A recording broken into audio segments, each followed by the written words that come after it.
এই সারা দিয়ায় সমস্যার সমাধান হয় জান দিয়া। এইবার কার জান যাইব? কোম্পানি হাইরা গিয়া হার স্বীকার করাটা বুদ্ধিমানের কাজ, নইলে জানটা আপনারই যাইব।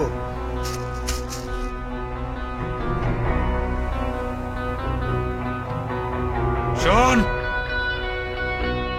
এই সৌরভ কোম্পানি বিলাই না, বাঘ। বাঘের জান নেওয়া এত সহজ না রে।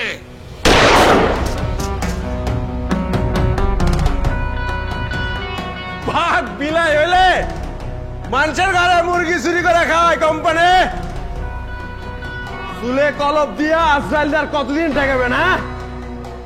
আজরাইলের সাথে আমার অনেক খাতির, তার কাছে আমি অনেককেই পাঠাইছি রে। তোর মায়ের জন্য আমার খুব কষ্ট লাগতেছে। আজ বাদ আসর তোর কবরে তারে মাটি দিতে হইব। কবরের মাটি গায়ে নিয়ে ঘুরি রে, মরণের ডর আমারে দেখাইস না। মানুষে কয় মরণের আগে নাকি আজরাইল তার আশেপাশেই থাকে, সে নাকি আজরাইলে দেখতে পারে। তুই কি কোন আজরাইলে দেখতে পাইতাছস? দেখতেছি কোম্পানি, একটা হাইরা যাওয়া পাপির সামনে সে খাড়ায় আছে। এই সুবেয়া সাদিকে ভাগ্যটা তার হাতে খারাপ করিস না। এই সৌরভ কোম্পানি নিজের ভাগ্য নিজে লেখে। ভাগ্যটা না হয় লিখলি, তো আয়ু বাড়বি কেমনে? তোর আয়ু শেষ কইরা। সৌরভ, রুস্তম,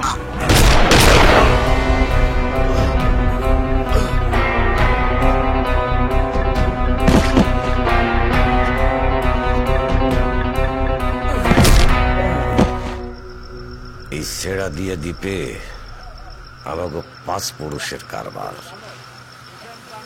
আমার বাপরে কবর খুঁড়া তুললে অহনো তার গা দিয়ে মাছের গন্ধ বাইর হইব। এই যে চিংড়ির ঘের, লবণের মাঠ, এগুলোর প্রত্যেকটা তিল তিল কইরা আমার বাপ দাদারা তৈরি কইরা গেছে। ডাকাতি কইরা এইসব পয়দা করণ যায় না, শুধু সিনাইয়া লন যায়। কিন্তু হুজুর, ওই ডাকাতি রাহাজানি এইসব রক্ত তো আমাগো শরীরে নাই। যেইটা সেলিম আর সোহাব আমার পরিবারের উপরে করছে, এইটা কি ক্ষমার যোগ্য? কিছু জিনিস আছে যেটা ভুলা যাওয়া খুব কঠিন কাজ। তয় আল্লাহর নেক বান্দা হিসেবে আপনি মাফ করে দেন। সকল বিচারের মালিক তো আল্লাহ।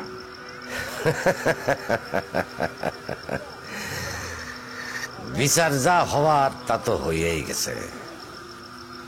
সেই জন্যে ছেড়া দিয়া বাসি ওই বীর রোস্তম রে সারা জীবন মনে রাখবো।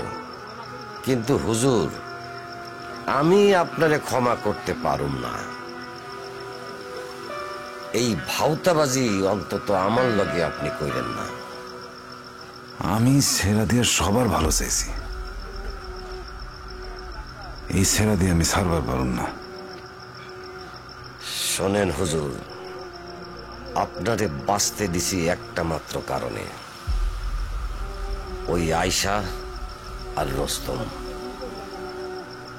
ছেড়া দেয় অহনার আপনার কোনো কাম নাই, কোনো দরকার নাই। অন্যত্র গিয়া ভাগ্য বদলের জন্য চেষ্টা করেন। ছেড়া দিয়াই যেরকম একবার আইছিলেন।